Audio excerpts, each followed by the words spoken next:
Welcome to the Legally Speaking podcast, powered by Kassoon Car. I'm your host, Rob Hanna. This week, I'm absolutely delighted to be joined by Alice Stephenson. Alice is an entrepreneur, tech lawyer, and angel investor passionate about all things inclusion and gender equality. Alice is a straight-talking and authentic individual. She founded her own firm, Stephenson Law, in 2017 with the aim of wishing to create a law firm that does things differently. Along with her amazing team, they're passionate and on a mission to build a forward-thinking, innovative law firm which puts people at the heart of everything they do.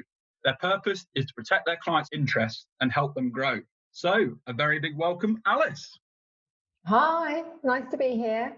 Pleasure to have you. So before we go through your amazing achievements and everything you've done to date, I just mentioned off air that we start with our customary icebreaker question on the Legally Speaking podcast, which is on the scale of 1 to 10, 10 being very real, how real would you rate the hit series Suits in terms of its reality? Well, I'm a bit apprehensive about answering this really, because I think you saw I did a recent LinkedIn post about this and I sort of shattered a few people's illusions of the legal industry and created quite a lot of disappointment, which I felt quite responsible for, because we're nothing like Suits, unfortunately. It's a very poor representation of what my life is like. Yeah, I think certain people have given it anywhere between 0 and 5, and anything plus 5, I think they accept it's Hollywood. So I think based on your recommendation there, we'll go with a solid 0. I think a 0, yeah. So Alice, you've achieved so much, done so much. As we always like to, let's start at the beginning. Tell us a bit about your family background and your upbringing. I had a relatively, I guess you'd call it typical upbringing, middle class, private school, all the kind of stuff that you typically see in lawyers, I think, really. I was quite a sporty child, very much into my horse riding, did a little bit of sort of competing and really enjoyed all of that. So it was all fairly kind of, well, normal, I suppose, as normal as it can be, really. But then things changed quite quickly for me when I was 18 and I became pregnant. And I was still at school at the time. So I'd done my GCSEs and I'd done really, really well. And then during my A-levels, I guess it's fair to say I sort of went off the rails a little bit, really. And I got pregnant and things became quite a lot harder and I had to grow up really, really quickly. I still took my A-levels, but I was 7 months pregnant when I took my A-levels. I guess that was kind of my childhood over fairly quickly and on to the next challenge, really. Yeah, well, that's really interesting. Thanks for sharing that. And on to the next challenge indeed. And that leads me to my next question of, did you always want to be a lawyer? God, no. No. Why does everyone say that? So what did you want to be? I think I had lots of crazy ideas about what I wanted to be honest. At one point, I think I wanted to be a doctor. I don't know why, to be honest. I think, it was just one of those things that you just jump from one thing to the other and you don't really know what you're talking about because you don't really know what any of these jobs are like, really. But I was pretty adamant that I didn't want to be a lawyer because my dad was a lawyer and his job always looked really boring. So that was never on the potential list, really. I mean, my original career was in human resources and I fell into that because I wanted to go to university, but I had a young child. She was 1 when I went to university and I was a bit restricted in what I could do, really, both in terms of the A-level results I had restricted the courses I could get onto. And also I needed something that was going to fit around me looking after Lydia. So I had to pick a course that didn't have a huge amount of contact time. So I did a course in sociology and HR management and ended up sort of working in HR for a little while after that. Okay, carry on that journey then. Talk us through your sort of journey and experiences prior to obviously founding Stephenson Law.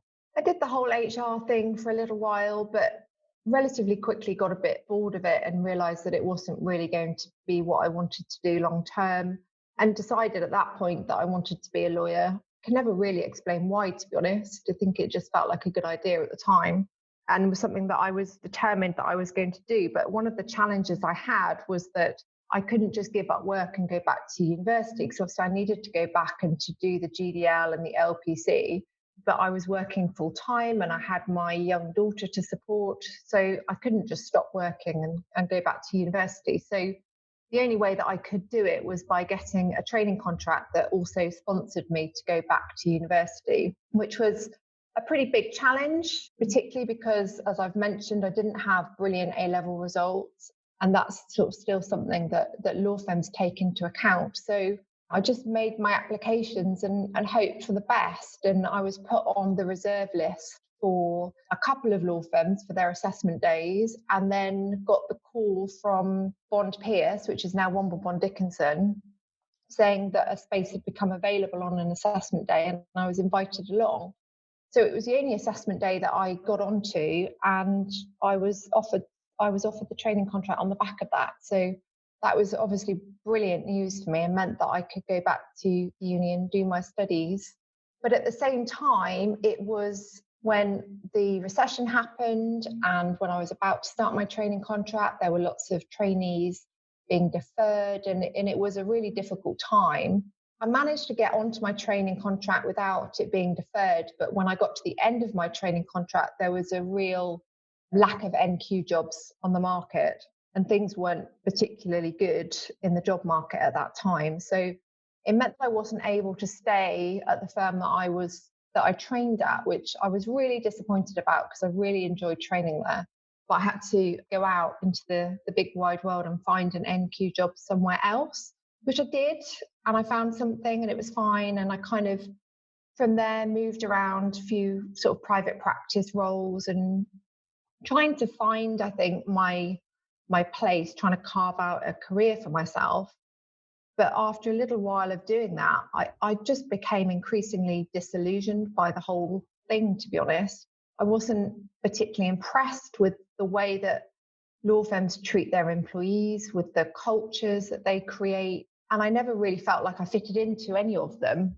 So I kind of reached a bit of a point when I was 3 years qualified, and I just decided that I didn't want to be a lawyer anymore because I just wasn't prepared to be treated in the way that I was being treated.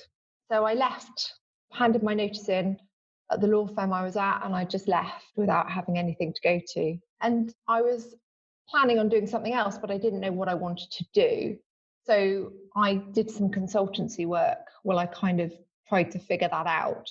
And the consultancy work just carried on really for about 3 years. And I did enjoy it. It was very different from the private practice experience I had. And I think I really benefited from having more experience in-house. So a lot of the consultancy work I did was working with in-house teams. And then I kind of realized that I didn't want to be a consultant for the rest of my life. And the next logical step just appeared to be starting my own law firm, which I know to lots of people sounds a bit crazy, really. And I think I was pregnant at the time, so maybe there was some hormones messing with my brain at the time. But I just decided that was what I was going to do, and I was going to make it happen, really.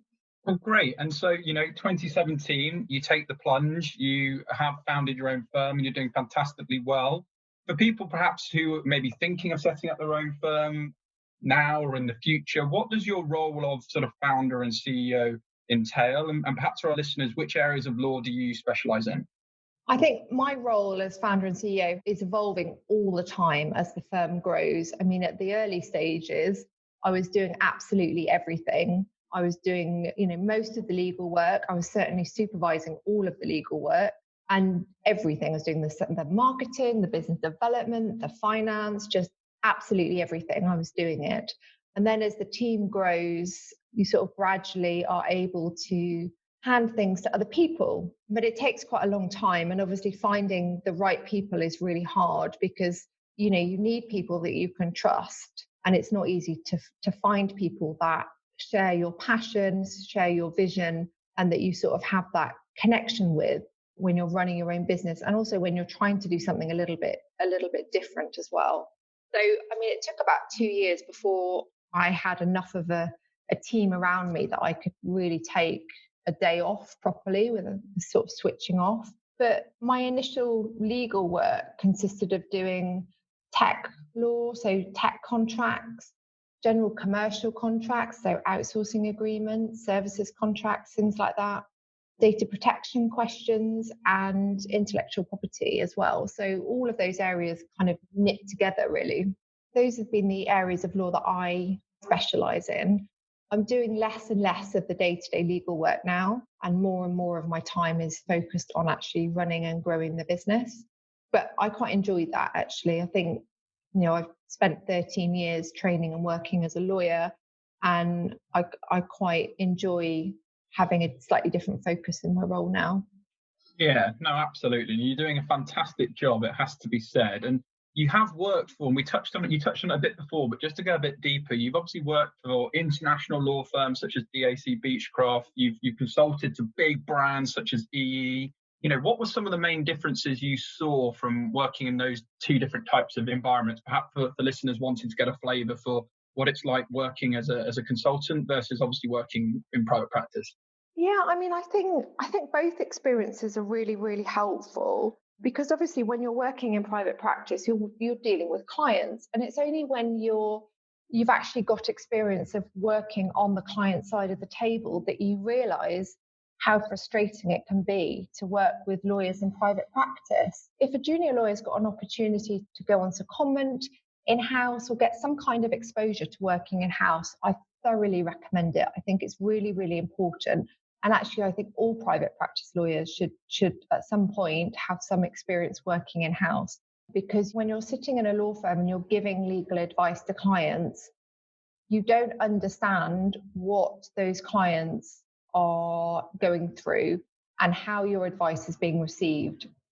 And that's a real skill that you need to develop to be a really useful lawyer. I mean, one of the things that we really focus on at Stephenson Law is to try and make sure we're being as useful as possible, so that the advice that we're giving to our clients is in the most useful form. And that in-house experience is really critical for that, because in-house lawyers have their own pressures, have their own stakeholders that they're dealing with, and they're under quite a lot of pressure to turn things around quite quickly. So if you're sending them a really long, detailed risk note with all of these comments and risks, then, unless you're actually also saying what you think they should be doing, a lot of them are going to look at that and go, well, what do I do with this? Like, it's not really helpful for me. So I think having that understanding is really important. Yeah, and I think you've articulated that really, really well. And I think a lot of our listeners will get value from that. And one of your goals you've set is obviously to inspire young women to challenge the perceived barriers to success and see that anything is possible. Tell us more about that motivation and that goal. I mean, I think it probably stems from back when I was 18 and pregnant and having a baby, and being told that that was going to be a huge barrier to my success, and thinking at the time that it wasn't going to be. There was no reason why that needed to be the case. And I think, from there on, I've been aware of barriers existing, but I've never really allowed them to stop me in any way. So, when I'm decide that I want to start a law firm and I'm talking to people about that, then I get lots of comments. So you can't do that. The insurance is going to be too expensive. You're never going to be able to take a day off. You're not going to have any clients. All of these things, people tell you why you can't do what you want to do. And if I'd listened to them, then I wouldn't be where I am now. So I think it's really important that people realize that, these barriers that exist, either because other people are putting them up or you're putting them up, they're just basically problems that have to be solved. And there's always a solution to a problem. So one of the barriers that exists is the gender inequality that exists in the legal industry. So being a female lawyer is a barrier to a lot of things, to promotion, to getting paid properly. The research is out there that gender equality is still very much an issue in our industry and a barrier to our success. But that doesn't mean that you can't be successful. You can still overcome those barriers. You just need to be aware of them, and you just need to tackle them head on, really. So I think I just really want people to realize that you don't have to just see a problem in front of you and stop. You can look at that problem, that barrier, and figure out a way to get around it. And that's definitely the entrepreneurial skill set in you coming out. So and I guess that leads nicely on to, I know you're a co-founder of Inclusive Angels. Do you want to tell us more about that? Yeah, sure. So, I mean, Inclusive Angels, it's still in its very early stages. But the idea behind it is that we want to address some of the gender inequalities that exist in the angel investing scene. So at the moment, only 1% of venture capital money goes to female founders, which is really quite staggering. And there's a whole multitude of issues going on about why female founders are not getting the funding that they should be getting. And on the flip side of that, there's also a gender imbalance in the actual angel investment community because the majority of angel investors are men. So that kind of perpetuates the problem. And one of the things that we're trying to do with Inclusive Angels is raise awareness of these issues, trying to break down some of the barriers that are preventing women from becoming angel investors, because actually we're finding that one of the primary reasons why women don't angel invest is that they don't really know anything about it and they don't know where to go to find out about it themselves. And finding a network that you can go to that's inclusive and welcoming of women is actually harder than it really should be. So that's something that we're trying to tackle. It's obviously a massive problem, but hopefully we can sort of do a small bit to make it a little bit better. And I'm very sure you will. And obviously you don't sit still. You're also an advisory board member for Underpinned. Again, tell us more about that. So Underpinned is one of the companies that I've actually personally invested in. So it's an early stage company, and what they're doing is creating a platform for freelancers who are looking to build their freelance careers. So it's a really interesting product. It's something that I think has got real legs, real potential, and it's got a founding team that I can really get behind and really support. And I think that's really, really important when you're working with early stage companies and you're working with founders, is that actually the people behind those businesses are maybe more important than the actual business themselves, because what you're really buying into is their credibility, their passion, their vision. So I just basically help them to, achieve what they're trying to achieve. Good stuff. And I think the other thing that I've noticed is you recently moved out to Amsterdam, I believe. So how are you finding life out there? We've only been here for a couple of weeks now, but we are loving it. I mean, we spent quite a lot of time here before the move, so it's always been a place that we've loved spending time, but it feels quite different to be here as a resident and not a tourist anymore.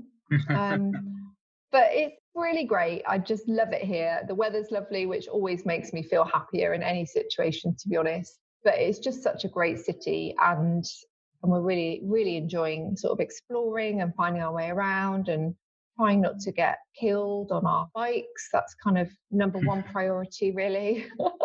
Yeah, I can imagine. And lots of people will be interested because you've also become a registered European lawyer. Talk us through that process. Was it pretty arduous or was it straightforward?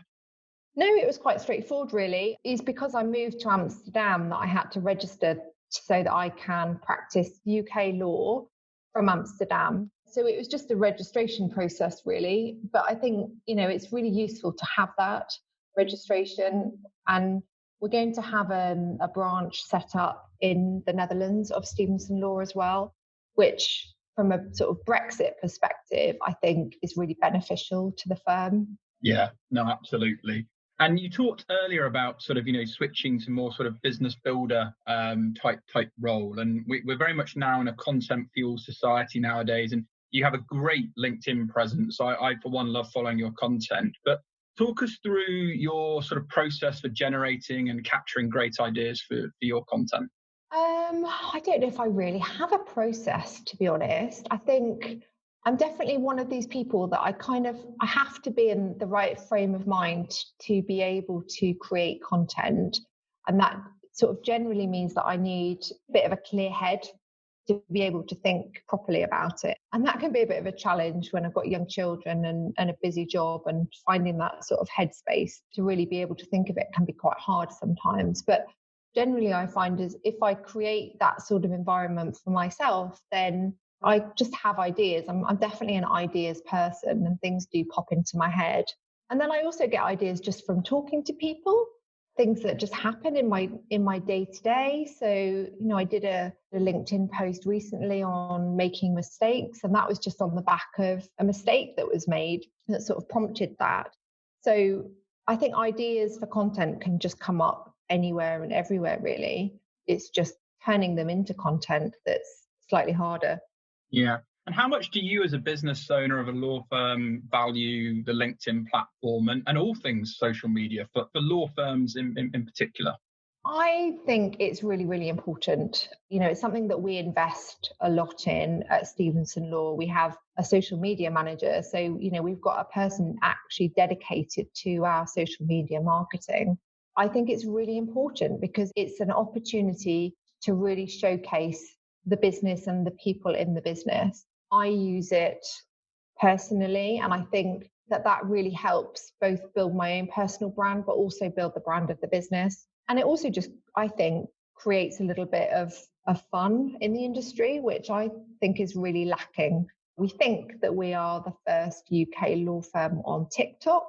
I'm a big fan of TikTok as well. I know what's going on at the moment. It's pretty interesting, but I'm a big believer in that platform. Yeah, I think we all just need a little bit of fun sometimes. We all just need to chill out a little bit. It can all get a little bit serious sometimes. So one of the things that we try and do with our social media is actually have a bit of fun, have a bit of a laugh at ourselves and not take ourselves too seriously.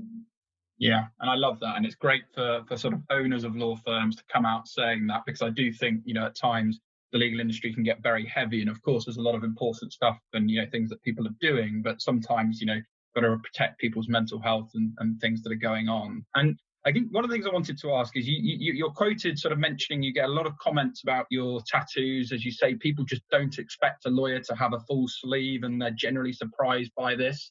What do you say to that? I don't really say anything to it, to be honest. I mean, it's just the way that I am. For a very, very long time, I felt very self-conscious about my tattoos, and I would go to meetings and I would cover them up. And I never felt confident enough to just have them there.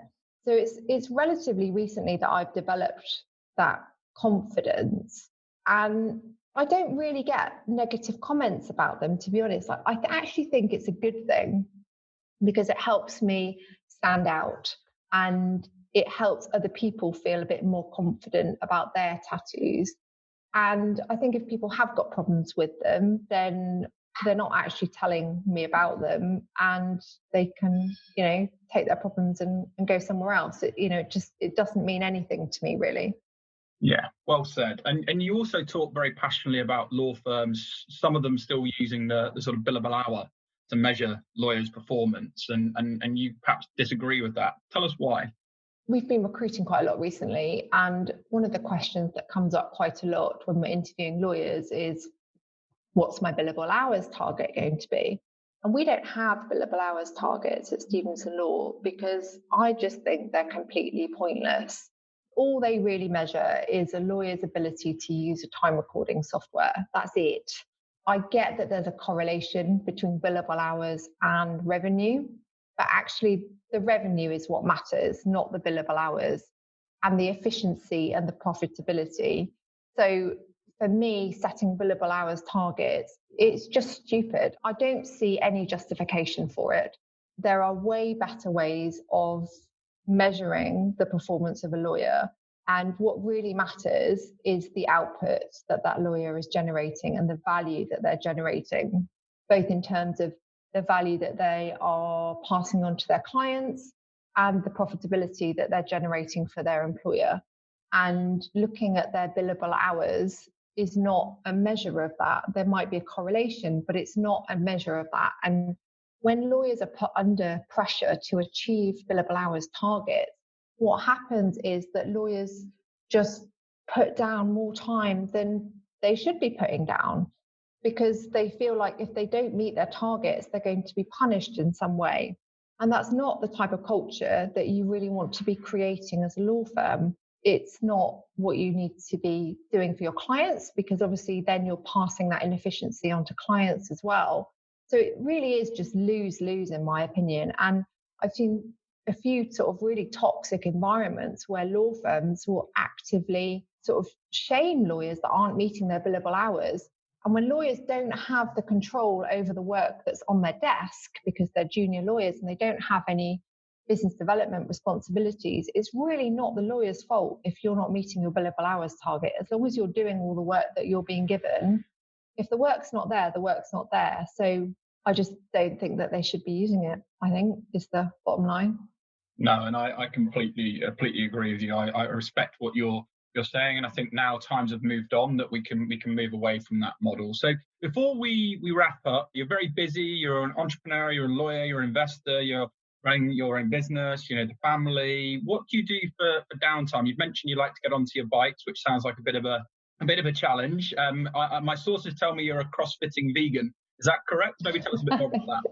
I am a crossfitting vegan, yeah. So I am not, unfortunately, and I would very much like to be. I'm not one of these people that can really sort of sit down and meditate and do yoga. I'm not very good at switching off. So my way of stress relief is CrossFit, and something that I really enjoy, actually. I've been doing it for just over 2 years now, and it's great fun. And I also think it makes a big difference to my work. I think when you're training in the way that CrossFit trains you, you see yourself getting stronger, you see yourself getting fitter, and you see that progress, and actually that helps build your confidence, and that translates into your performance when you're working as well. So for me, it's all part and parcel of the same thing, really. So it definitely helps me. Good stuff. And thanks so much for sharing that. You actually inspired me. I knew we were doing this recording today. I actually did one of my longest runs I've done in a while, of 15K before today, because I knew that you were sort of very passionate about CrossFit and all things fitness. So I thought I needed to up my game. So you subconsciously inspired me pre-recording. So if people want to follow you or get in touch with the firm, do you want to give a shout out maybe to your website and your relevant social media? We'll share all the links with the recording, but is there any shout outs you'd like to give?